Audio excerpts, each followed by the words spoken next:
Hello, hello, hello, hello. Once again, hello. How are you? How are you doing today? So glad to have you here on another episode of Read With Me, the financial freedom episode. So, we're super pumped to be sharing these amazing golden nuggets from these amazing books because, that is what Billionaire is all about. This channel, if you don't know, is all about personal and financial freedom, being able to share the wisdom that's inside these books. That is why we use these books as tools.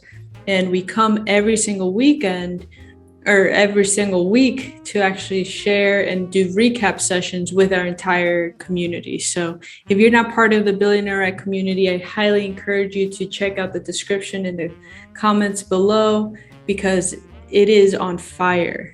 Every single week we meet up, we actually do amazing weekly recap sessions on the books themselves, but we're working on amazing projects together.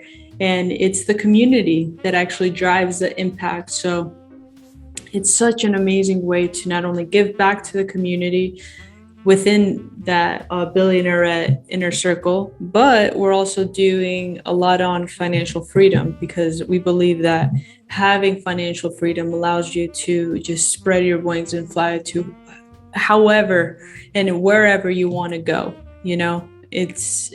You cannot become financially free if you are working on your business. If you are a business owner and you have a business, or you have something going on like that, you can't just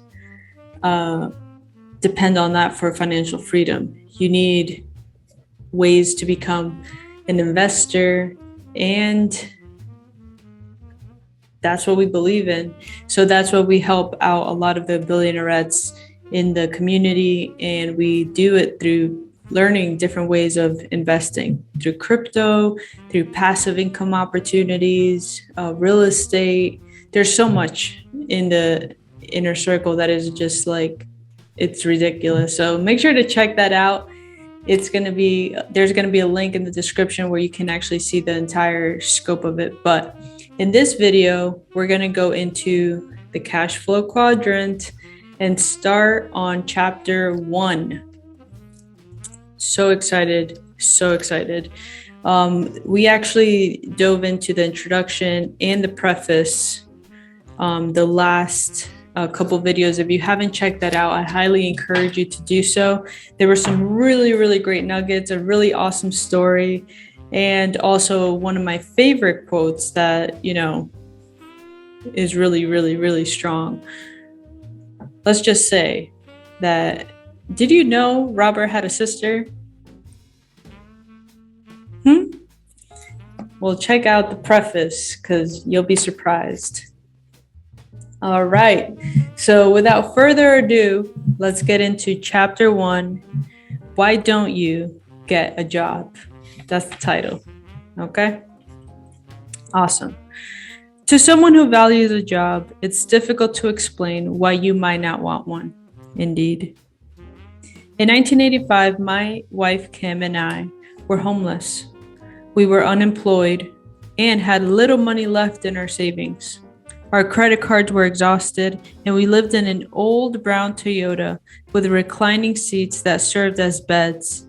At the end of 1 week of the harsh reality of who we were and what we were doing. At the end of 1 week, the harsh reality of who we were, what we were doing, and where we were headed began to sink in. Our homelessness lasted another 2 weeks. When a friend realized our desperate financial situation, she offered us a room in her basement. We lived there for 9 months. We kept our situation quiet. For the most part, Kim and I looked quite normal on the surface. When friends and family were informed of our plight, the first question was always, why don't you just get a job? At first, we attempted to explain, but we usually failed to clarify our reasons. To someone who values a job, it's difficult to explain why you might not want one. We did odd jobs, occasionally earned a few dollars here and there, but we did that only to keep food on our stomachs and gas in the car. Those few extra dollars were only fuel to keep us going toward our singular goal. I must admit that during those moments of there was a lot of deep personal doubt. The idea of a safe, secure job with a paycheck was extremely appealing. But because job security wasn't what we were looking for, we kept pushing on, living day to day on the brink of the financial abyss. That year, 1985, was the worst of our life, as well as one of the longest. Anyone who says that money isn't important obviously has not been without it for long. Kim and I fought and argued often. Fear, uncertainty, and hunger shortens the human emotional fuse, and often we fight with the person who loves us the most. Yet, love held the two of us together, and our bond as a couple grew stronger because of the adversity. We knew where we were going. We just didn't know if we would actually get there. Wow. Fear, uncertainty, and hunger shortens the human emotional fuse.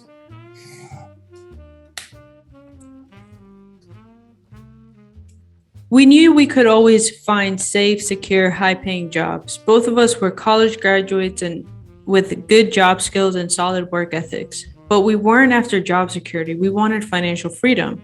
By 1989, we were millionaires. So 1985, they were broke, homeless. And by 1989, so 4 years later, they were millionaires. Although financially successful in some people's eyes, we still hadn't reached our goal of true financial freedom. That took until 1994. By then, we never had to work again for the rest of our lives, bearing any unforeseen financial disaster. We were both financially free. Kim was 37 and I was 47. It doesn't take money to make money.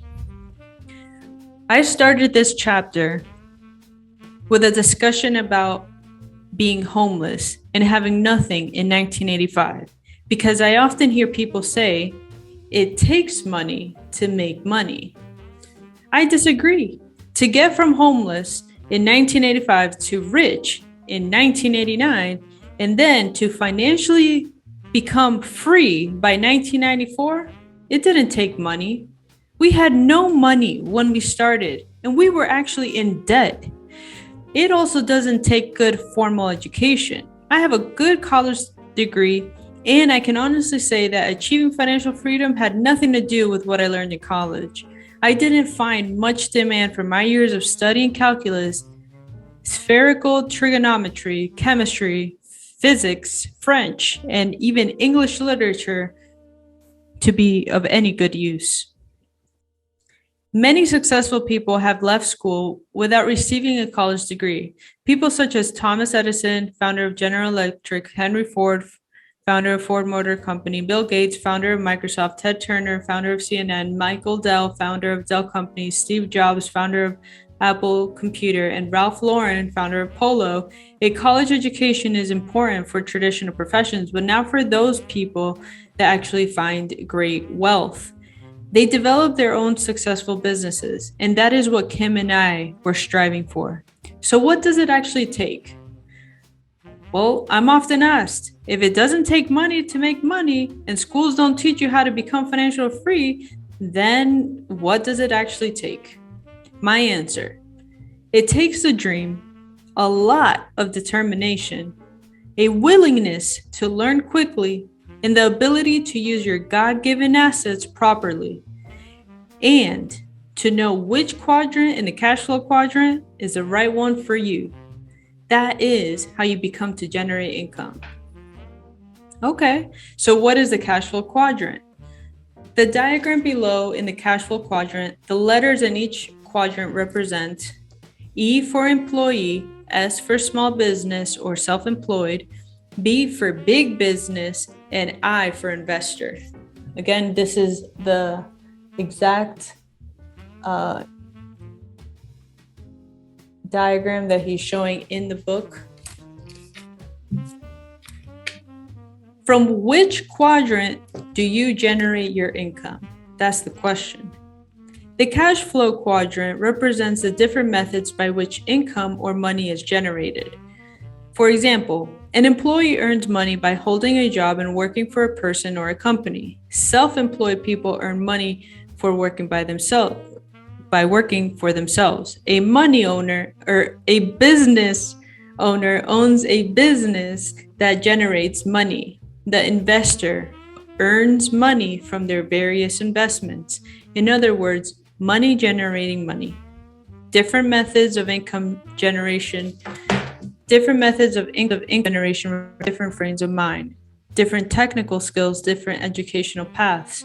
Different people are attracted to different quadrants. So while money is all the same, the way it's earned can be vastly different. If you begin to look at the 4 different labels for each quadrant, you might actually want to ask yourself, which quadrant do I generate the majority of my income from? Each quadrant is different. To generate income from different quadrants requires different skills and a different personality. Even if the person found in each quadrant is the same, changing from quadrant to quadrant is like playing golf in the morning and then attending the ballet at night. Interesting. You can earn income in all 4 quadrants. Most of us have the potential to generate income from all 4 quadrants. Which quadrant you or I choose to earn our primary income from is not so much dependent upon what we learned in school. It's about who we are at our core, our values, strengths, weaknesses, and interests. These core differences attract us to or repel us from each quadrant.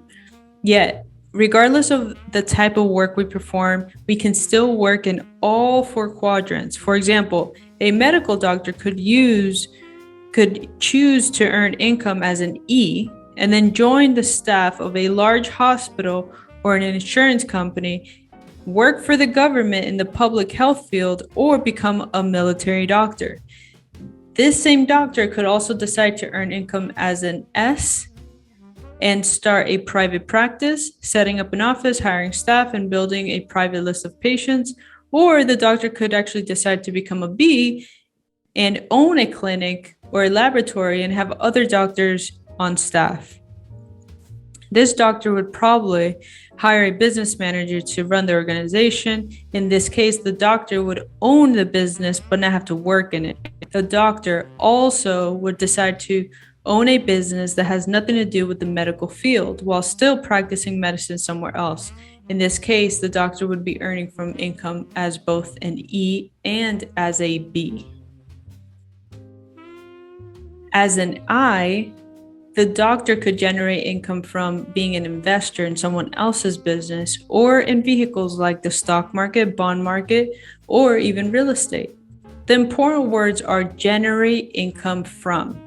It's not so much what we do, but more how we generate income.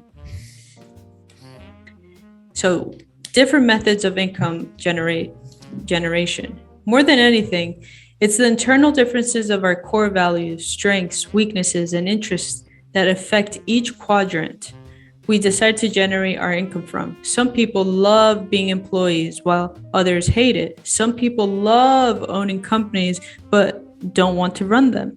Others love companies and also love running them. So people love investing while others can't get past the risk of losing money. Most of us are a little of each of these characters. Being successful in the 4 quadrants often means redirecting some internal core values. You can be rich or poor in all 4 quadrants, though. It is important to note that you can be rich or poor in all 4 quadrants. There are people who earn millions and people who go bankrupt in each of the quadrants. Being in one quadrant or another does not necessarily guarantee financial success. Not all quadrants are equal. By knowing the different features of each quadrant, you'll have a better idea as to which quadrant or quadrants might be best for you. So for example, one of the many reasons I chose to work predominantly in the B and I quadrants is because of tax advantages. For most people, working on the left side of the quadrant, there are few legal tax breaks available, yet legal tax breaks abound on the right side of the quadrant. By working to generate income in the B and I quadrants, I could acquire money faster and keep that money working for me longer without losing large chunks of it to the government in the form of taxes. Different ways of earning money. When people ask why Kim and I were homeless, I tell them it was because of what my rich dad taught me about money. For me, money is important, yet I didn't want to spend my life working for it. That is why I didn't want a job. If we were going to be responsible citizens, Kim and I wanted to have our own money work for us, rather than spend our lives physically working for money. This is why the Cashflow Quadrant is so important. It depicts the different ways money is generated. There are ways of being responsible and creating money other than physically working for it. Different fathers, different ideas about money. My highly educated dad had a strong belief that the love of money was evil and the excessive profit meant you were greedy.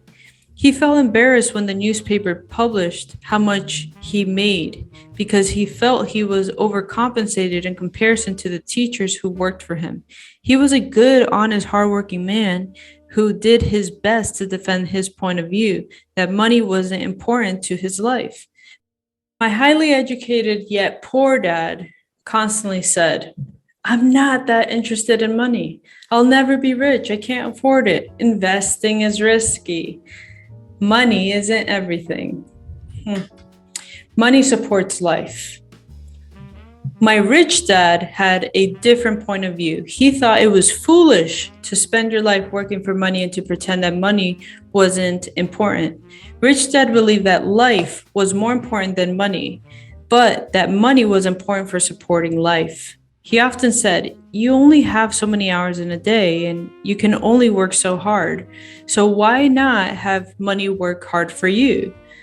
Learn to have money and people work hard for you, and you can be free to do the things that are important." To my rich dad, what was important are these key points. A, having lots of time to raise his kids. B, having money to donate to charities and projects he supported. C, bringing in jobs and financial stability to the community. D, having time and money to take care of his health. And E, being able to travel the world with his family. That's great. "Those things take money," said Rich Dad. "That's why money is important to me. Money is important, but I don't want to spend my life working for it." Choosing quadrants. One reason Kim and I focused on the B and I quadrants while we were homeless was because I had more training and education in those quadrants. It was because of my rich dad's guidance that I knew the different financial and professional advantages of each quadrant. For me, the quadrant on the right side, the B and I quadrants, offered me the best opportunity for long-term financial success and financial freedom. Also, at the age of 37, I had experienced successes and failures in all four quadrants, which allowed me to some degree understand about my own personal temperament, such as likes, dislikes, strengths, and weaknesses. So I knew which quadrant I best fit in. Our parents are teachers. When I was a young boy, my rich dad often referred to the Cashflow Quadrant. He would explain to me the difference between someone who was successful on the left side versus the right side. But being young, I really didn't pay much attention to what he was saying. I didn't understand the difference between an employee mindset and a business owner's mindset. I was just trying to survive school. Yet, I did hear his words, and soon they began to make sense. Having two dynamic and successful father figures around me gave meaning to what each was saying. But it was what they were doing that allowed me to begin to notice the differences between the E and S side and the B and I side. At first, the differences were subtle. Then they became glaring. For example, one painful lesson I learned as a young boy was simply how much time one dad had available to spend with me versus the other. As the success and prominence of both dads grew, it was obvious that one dad had less and less time to spend with his wife and 4 children. My real dad was always on the road at meetings or dashing off to the airport for more meetings. The more successful he got, the fewer dinners we had together as a family. On weekends, he was at home in his crowded little office, buried in paperwork. On the other hand, my rich dad had more and more free time as his success grew. One of the reasons I learned so much about money, finance, business, and life was simply because my rich dad had more and more free time for me and his children. Another example is that both dads made more money as they became successful. But my real dad, the educated one, also got further in debt. So he'd work harder and suddenly find himself in a higher income tax bracket. His banker and accountant would tell him to buy a bigger house or, so-called get into a tax break. And then my dad would actually follow that advice and buy a bigger home. And soon he was working harder than ever so he could make more money to pay for it. Ultimately, this just took him even further away from his family. My rich dad was different. He made more and more money, but paid less in taxes. He also had bankers and accountants, but he wasn't getting the same advice my highly educated dad was getting. Here's the main reason. The driving force, however, that wouldn't allow me to stay on the left side of the quadrant was what happened to my highly educated but poor dad at the peak of his career. In 1970, in the early 1970s, I was already at a college in Pensacola, Florida, going through pilot training for the Marine Corps before a tour in Vietnam. My educated dad was now a superintendent of education for the state of Hawaii and a member of the governor's staff. One evening, he phoned me with some interesting news. "Hey, son," he said, "I'm going to resign from my job and run for lieutenant governor of Hawaii for the Republican Party." I gulped and then said, "You're going to run for office against your boss?" "That's right," he replied. Why?" I asked. "Republicans don't have a chance in Hawaii. The Democratic Party and the labor unions are so strong." "I know, son," he said. "I know that we don't have a prayer of winning. Judge Samuel King will be the candidate for governor, and I will be his running mate." "So why are you doing this?" I asked. "Why go against your boss if you know you're going to lose?" And then his dad was like, "Because my conscience won't let me do anything else. The games these politicians are playing disturb me." So I asked him, "Are you saying they're corrupt?" And then he was like, "I don't want to say that."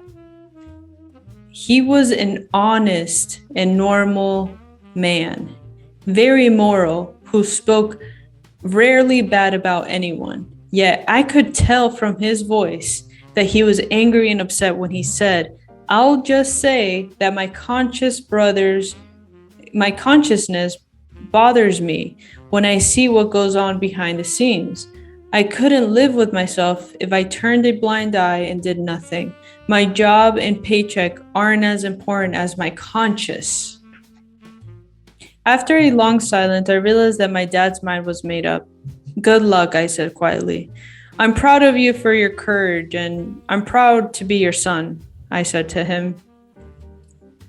My dad and the Republican ticket were crushed, as expected.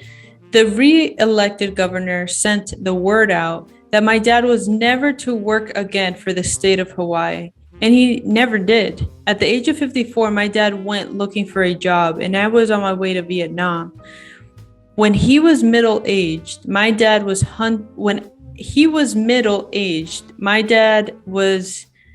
hunting for a job. He went from jobs with big titles and low pay to other jobs with big titles and low pay.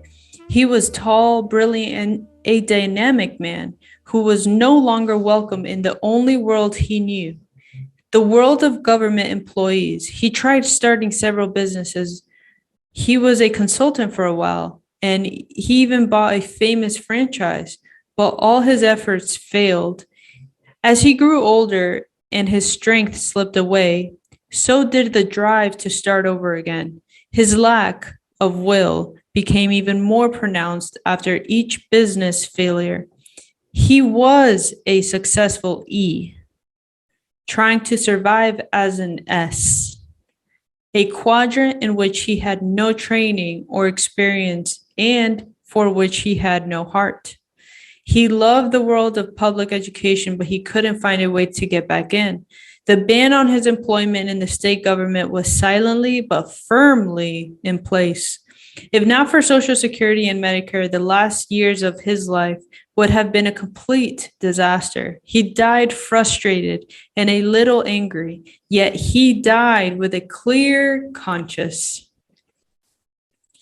So what kept me going in the darkest of hours? Well, it was the haunting memory of my educated dad sitting at home, waiting for the phone to ring, trying to succeed in the world of business, a world he knew nothing about.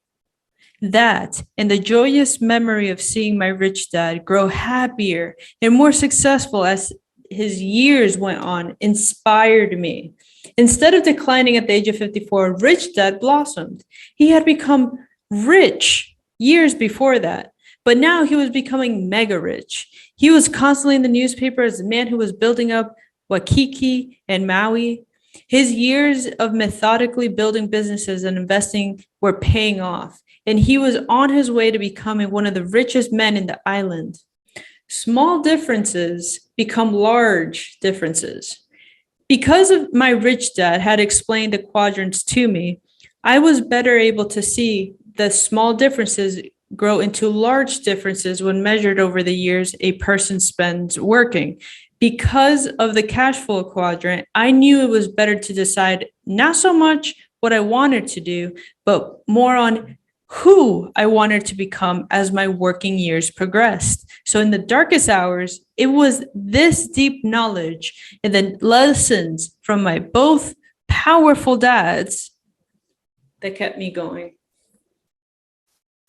It is more than the quadrant. The cash flow quadrant is more than 2 lines and some letters. If you look below the surface of this simple diagram, you will find completely different worlds, as well as different ways of looking at the world. As a person who has looked at the world from both the left and the right sides, I can honestly say the worlds look much different depending on which side you are on. One quadrant is not better than the other. Each has its strengths, and each of them have its weaknesses. This book is written to give you a glimpse into the different quadrants and into the personal development required to be financially successful in each of them. It's my belief that you will gain further insights into choosing the financial life path that's best suited for you. Many of the skills essential to being successful on the right side of the quadrant aren't taught in school, which may explain how people like Bill Gates, Ted Turner, and Thomas Edison left school so early, yet learned how to be successful in the B's and the I's. This book will identify the skills as well as the personal core temperament that are necessary for finding success on the B and I side.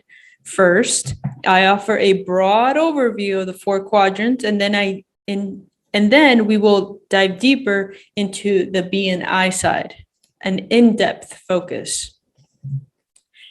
He says that after reading this book, some of you might want to change in how you earn your income.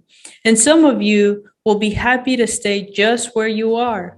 You might choose to operate in more than one quadrant, maybe even in all 4 quadrants. We're all different. And one quadrant is more important than the other. In every village, town, city, or even nation of the world, there is a need for people to operate in all 4 quadrants in order to ensure the financial stability of the community. Also, as we grow older and gain different experiences, our interests change. For example, I notice that many young people right now out of school are often happy to just get a job. But after a couple of years, a few of them decide that they are interested in climbing the corporate ladder, or they lose interest in their chosen path. These changes of age and experience often cause a person to search for new avenues of growth, challenges, financial reward, and personal happiness. I hope that this book offers some fresh ideas for attaining these goals. In short, okay, this book isn't about homelessness. It's about finding a home in the quadrant of quadrants. Y'all, who of you ever knew that Robert was homeless? Now, I mean, smash the like button if that was something that you didn't know about Robert and were like, oh shoot, he made it. That's awesome. Smash the like button. If you have not heard the preface or even the introduction of this book, make sure to subscribe to this channel, okay, and get access to the playlist because it's very, very organized for you to just listen all the way through. I'm so excited to be here with you. Make sure that you definitely check out the Billionaire Inner Circle because we're going to dive deeper into these chapters. And when we can dive deeper within these chapters, like that's where the magic is born. You know what I'm saying? So I'm so excited to dive deeper within all of this because I know that the community is just going to be raving. And most importantly, they're going to have some really awesome insight on how they're implementing their rich dad philosophies and how they're implementing some really, really awesome techniques to grow their investments, grow their net worth, their wealth, all of that. So if you want to be part of the discussion, make sure to definitely check out the Billionaire Inner Circle and make sure to like this video because you deserve it. This is for you, okay? Everything that you do is a reflection of your thoughts, is a reflection of what you're doing. It's a reflection of who you want to become. So think consciously, be aware, and most importantly, live authentically. Live yourself, live your life. It's your life, you know, now more than ever. Live your life the way that you want to. Don't allow other people to take control or dictate where you want to go, okay? Next video, check it out. It's going to be on chapter 2. There's going to be 3 parts for chapter 2, which is a very awesome chapter. I feel it already. We're going to go into the different quadrants, different people. Like it's just going to go in. Okay, so make sure to grab your coffee, your tea, whatever you want to get. Check out the next video. But before you do, hit that like button and let us know in the comments. Did you know that Robert was homeless? Yes or no? Because I'm so proud of him, you know? Shout out to you, Robert. Talk to you soon. Bye.